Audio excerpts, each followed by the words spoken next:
Reece James completes an incredible second half comeback to help Chelsea salvage a point against Ajax. Watch until the end of this review to hear all of my thoughts on yesterday's match.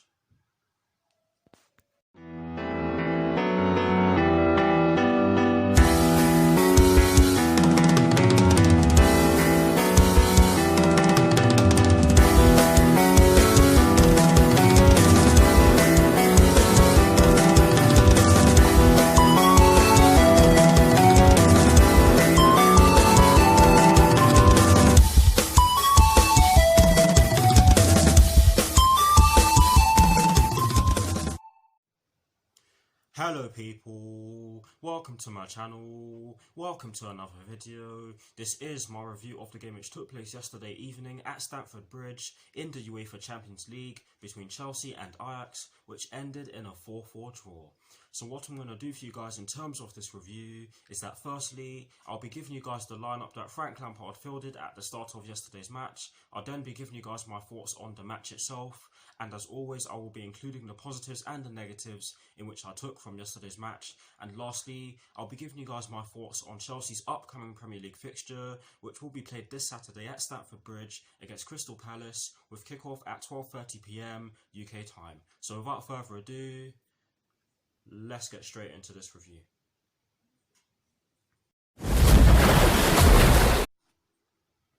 So kicking things off with the lineup that Frank Lampard fielded at the start of yesterday's match, and as always, starting off with the formation. Now in the team sheet reaction which I did yesterday before the match, I did think it was a 4-2-3-1, but it turns out that according to Google it was actually a 4-3-3, and according to BT Sport as well, it was a 4-3-3. So I'm just going to stick with the 4-3-3 in terms of reading the players out. But yes, in terms of the personnel in which Frank Lampard went with, he went with Kepa in goal. He went with a back four from right to left of Cesar Azpilicueta, Kurt Zouma, Fikayo Tomori and Marcos Alonso. And like I said, I'm going to stick with the 4-3-3 shape.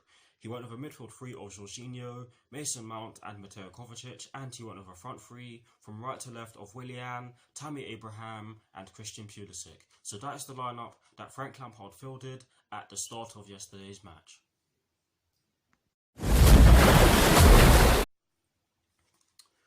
Now for my thoughts on the match itself, and as always, starting off with the first half. I thought that Chelsea made a pretty poor start to the match, I have to say. We conceded the goal very early on. I believe it was Cesar Azpilicueta who conceded the free kick, which Quincy Promes whipped in. It was a brilliant cross. Tammy Abraham did try to clear it, but it ended up coming off his shin and it beat Kepa. I think that was very unlucky.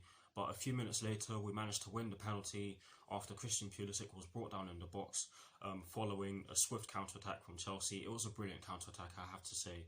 Mason Mount was going to shoot because the ball did fall to him after Christian Pulisic was fouled in the box.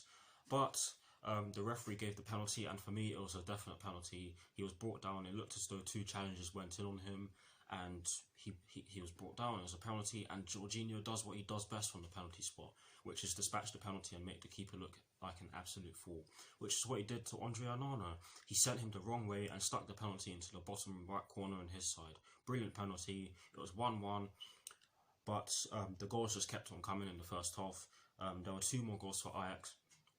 The second goal was scored by Quincy Promes.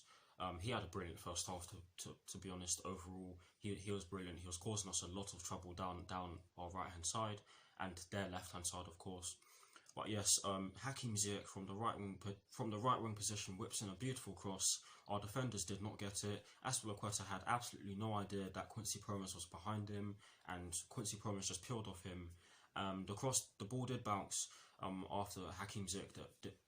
The ball did bounce after Hakim Ziyech crossed it in, but Quincy Promes was still able to head it into the back of the net, and the ball was actually far too close to Kepa, so I don't think he could have saved that. But yes, it was a good goal. However, I was pissed off at the fact that we conceded it and we were poor defensively in terms of actually dealing with the goal.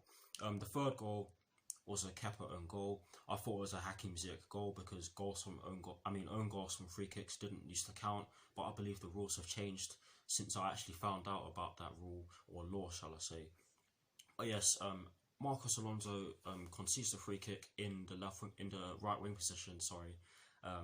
In the left back position, because of course Marcos Alonso is playing at left back, Hakim Ziyech whips it in. I don't think he actually meant it. You can tell by the way he celebrated. He didn't even celebrate, I don't think. But yes, he puts it in.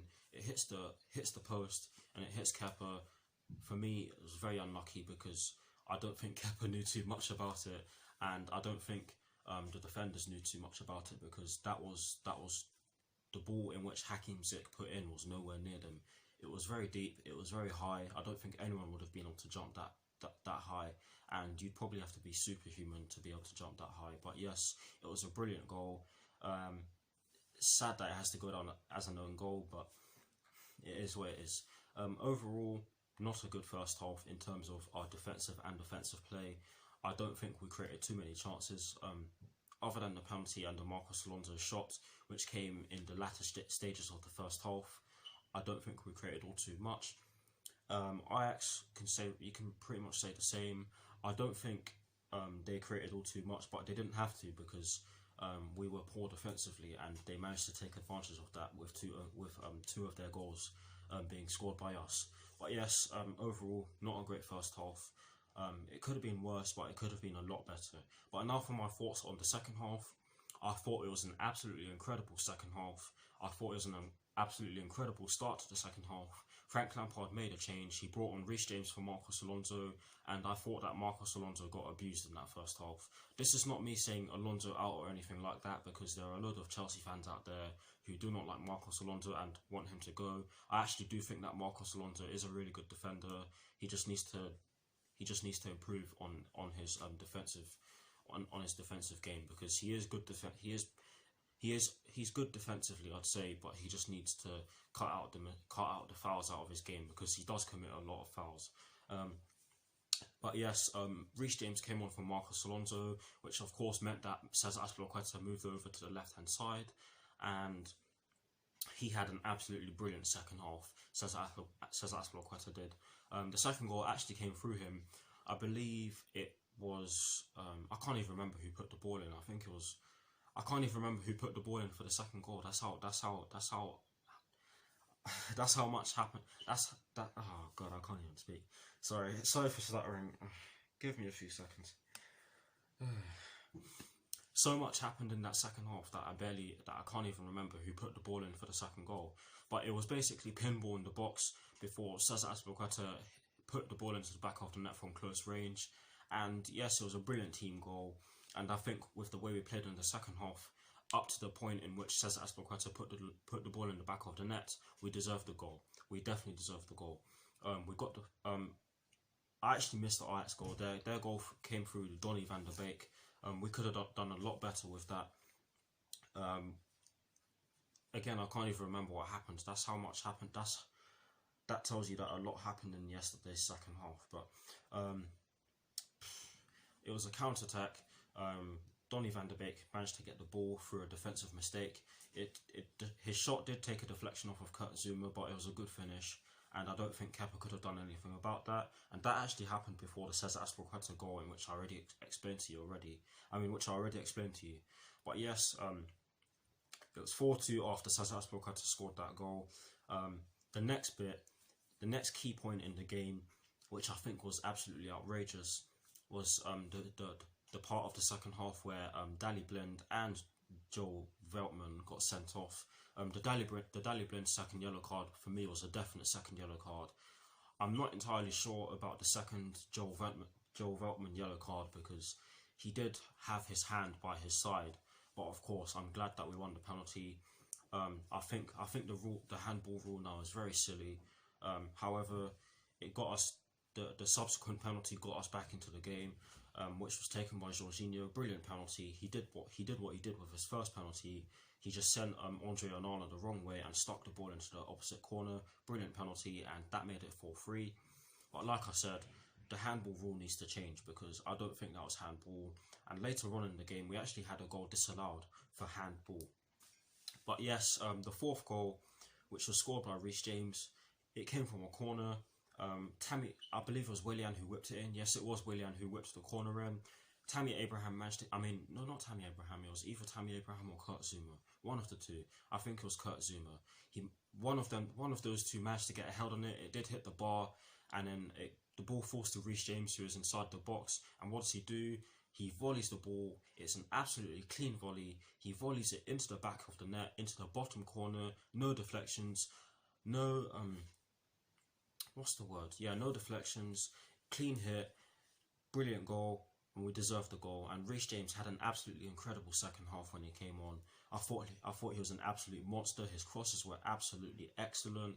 His attacking play was brilliant. No one was getting past him defensively. But yes, he deserved that goal, and we deserved that goal. And the way we celebrated just shows us how hard the game actually was. Reece James, he ended up jumping into the crowd as did the rest of the Chelsea players, and it was beautiful to see. But we actually had the ball in the back of the net after that through CHEAJA. Again, it was pinball in the box. I can't even remember how the ball got into the box, but it was pinball in the box. Tammy Abraham was Jorginho did have a shot. I think it was him anyways. The ball actually hit his hand, but it did come off one of the Ajax players' heads. He headed it, and he headed it onto Tammy Abraham's hand. I don't think that's handball. The ball actually fell to CHEAJA, and he slammed it into the back of the net from close range, and apparently he handballed it as well. But I've seen it about 5 or 6 times, and I don't think it was handball. But yes, overall, I think we were well worthy. Of at least a point. I think we should have won the game with the amount of chances in which we created after our disallowed goal. However, Ajax did give us a very good game. I think they were present for the majority. I think they were present for the majority of the game, and I do think they caused us a lot of problems, like I thought they would. But yes, overall, I think it was a game of two halves, to be honest. I think overall it was a decent performance, but we have to tighten up defensively because we did create a lot of mistakes. But anyways, now getting into the positives and the negatives in which I've taken from yesterday's match, and starting off with the positives. The first positive in which I have is that we fought back really well in the second half and could have ended up with all 3 points. We were excellent in the second half in particular. We did have help from the fact that Ajax went down to 9 men. But you can so easily argue that we could have not responded after they went down to 9 men. So we have to take credit. We have to give credit where it's due to the players, because they responded really well and saw the opportunity to score some goals after Ajax went down to 9 men. Well, yes, that's the first point. I mean, that's the first positive in which I have. But the second positive in which I have is kind of an elaboration on the first point, on the first positive in which I made. The second point in which I have is kind of an elaboration on my first positive, and that is Frank Lampard's changes. Frank Lampard, he was tactically spot on in the second half. He brought on Reece James for Marcos Alonso, who obviously got the 4th goal. He brought on Callum Hudson-Odoi for Mason Mount, who got injured. And by the way, I've not heard anything on Mason Mount yet. And Callum Hudson-Odoi actually won the penalty. And I can't remember who else he brought on. He brought on Michy Batshuayi, who did cause their defence a lot of problems. But again, they were down to 9 men. But again, like I said earlier, we could have so easily not responded to the fact that they went down to 9 men. So we have to give credit where it's due, like I said already. But those are the 3 changes, and I believe he actually changed the formation to a 4-4-2, I think it is. A 4-4-2 diamond. I'm not entirely sure what the formation was at the end of the game. But yes, Frank Lampard's changes were absolutely superb, and you have to give credit to Frank Lampard for that. The only negative I do have, and sadly there has to be a negative, and that's that 3 of their goals came from crosses into the box, and 2 of those were own goals. 2 of those actually came from set pieces, and we need to eradicate that from our game. And I'm sure we will with time. But that is it for my thoughts on yesterday's match. Let me know what your thoughts on yesterday's match are in the comment section below, and as always, I will do my very best to respond.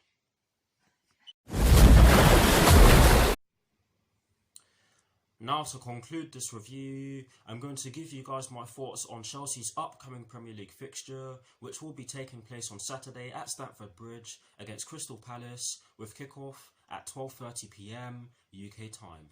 I think that the Eagles will look at our match against Ajax and think that we can be exposed, and Crystal Palace do have the quality in their team to cause us problems. Chelsea, on the other hand, will take inspiration, hopefully that is, from the second half display at Stamford Bridge yesterday evening against Ajax. I do think that we can win, but we cannot afford to give their key players time, space and opportunity, because I believe that if we do give their key players time, space and opportunity, then they can easily win the game, because they've beaten us at Stamford Bridge before. It's nothing new to them, and we've been leaking a lot of goals recently, so I would not be surprised if we made defensive mistakes and Crystal Palace punished us.